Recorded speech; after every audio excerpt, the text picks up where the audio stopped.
Hello everybody, today I'll comment for you one of my games from the European Chess Club Cup that took place in October 2009 in Ohrid. That's the game from the last round. I was playing against the International Master from Ukraine, Inna Gaponenko. The game started with e4, c5, which is a Sicilian defense, knight f3, d6, d4, c takes d4, knight takes d4, knight f6, knight c3, g6. Inna often plays the dragon variation, and I was preparing for this line of the Sicilian defense, and I played bishop e3 here, which is the most popular reply, bishop g7, f3, castle, queen d2, knight c6, and here I reply queenside castle. The most popular line here starts with bishop c4, but the queenside castle is the move that I normally play here. Inna chose the most principled reply for black here, which is d5. During my home preparation, I decided to try in this game an interesting sideline, which starts with the move king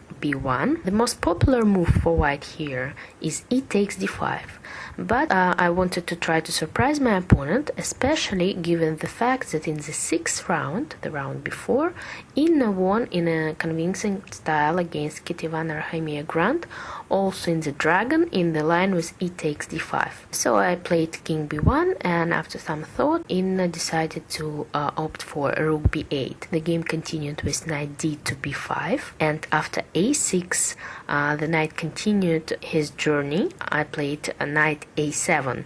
It's really a tremendous journey that the knight has covered, getting from the g1 square to the a7 square. After knight a7, the game continued with e6, g4, queen c7, and here after g5, d4, I made a very important move, bishop f4, since this move after e5, which is forced for black, will block the g7 dragon bishop, which is very dangerous for white in many lines. So after bishop f4, e5, black closed the diagonal a1, h8, and during my home preparation, when I was looking at this position, when I was analyzing it, I decided that after the forced moves here, g takes f6, d takes c3, queen takes c3, bishop f6, white gets the advantage in view of the weak black pawns on the queen side, which arise after knight takes c6. Black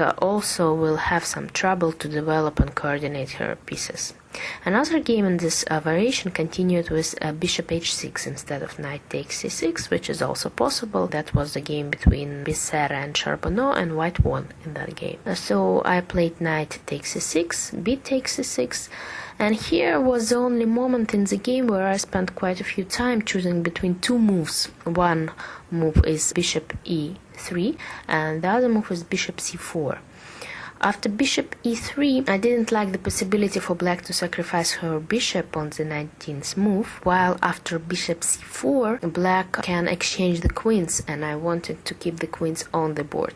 So after some hesitation, after analyzing both variations, I decided to play bishop e3. Probably bishop c4 would have been stronger. But after bishop e3, my opponent played bishop e7. During the game, I thought that bishop e6 is very interesting, since after bishop a6, black has a chance to complicate the game after bishop takes a2 check, king a2, rook a8, queen a3, bishop e7. Here I have to play queen a4, since after b4 I even can lose this game. After bishop takes b4, queen takes b4, rook takes a6 check, and then rook b8, winning the queen and the game. So after bishop e7 I have to play queen a4, and after rook f to b8, king b1, black has two choices, equal choices, c5 or rook b4, and after, for example, c5, rook d7, queen b6, queen b5, queen a6, queen a6, rook a6, rook h to d1, white will have better chances in the endgame. But in the game we didn't see all those interesting and complicated variations, since my opponent after bishop e3 played bishop e7. Of course, the idea of playing bishop e7 is to play bishop b4 somewhere, so that's why I played a3, not letting the bishop to move to b4. Inna continued the game with a5, since she wanted to develop her bishop on c8, and for that she needed to protect the pawn on a6, so she did it by moving the pawn to a5.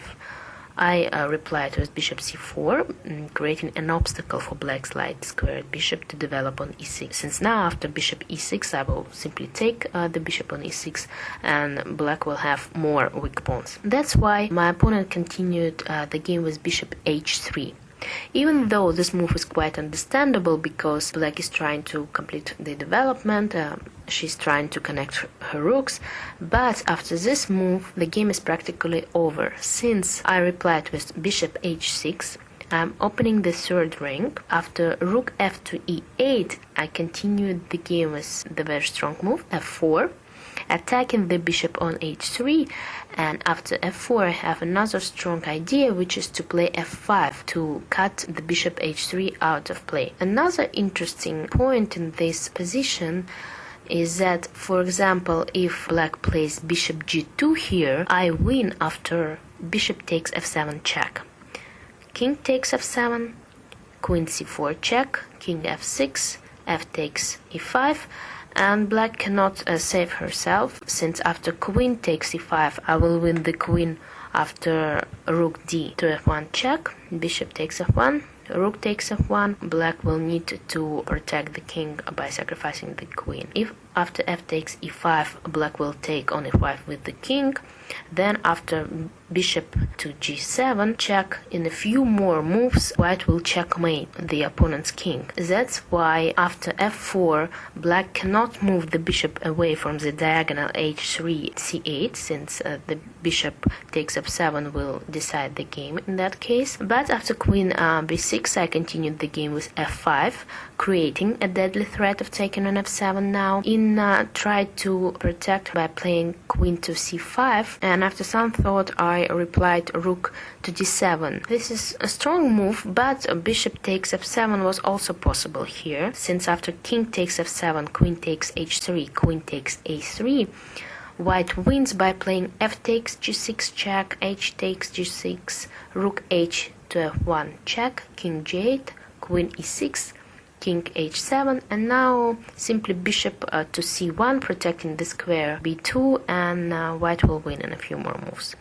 But I continued the game with rook d7, which is also strong and possible. The game continued with bishop g2. Here finally I was able to take the pawn on f7. My opponent had to move her king to h8, since she cannot take on f7 because then the bishop on e7 will be pinned, and thus the queen on c5 will be unprotected. So my opponent moved the king to h8. And here another very cute move, f6. The problem for black is, even though my queen on c3 is unprotected now, since the pawn on b2 is pinned, but after queen takes c3 I will simply checkmate my opponent by playing bishop to g7 checkmate. If here, for example, black plays rook g8, I will take on c5, bishop takes c5, rook h to d1. Now I'm threatening to play bishop g7, so black needs to protect the square g7 by playing bishop f8, and here I can continue the game by playing rook d8, and after bishop takes h6 I will take the rook on g8 with the bishop. Black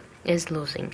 So my opponent desperately tried to sacrifice the rook by playing rook takes b2, but after king takes b2, rook b8, king a2, she resigned because the queen is untouchable, because I will just checkmate my opponent by playing bishop to g7. She cannot take the pawn on f6 because I will simply take her queen on c5. If she plays now rook to g8, there are a few interesting continuations for me. For example, I can continue the game with rook takes e7, because if she will take the queen on c3 now, I will checkmate her by playing bishop g7 check, rook takes g7, rook e8 check, rook g8, rook takes g8, checkmate.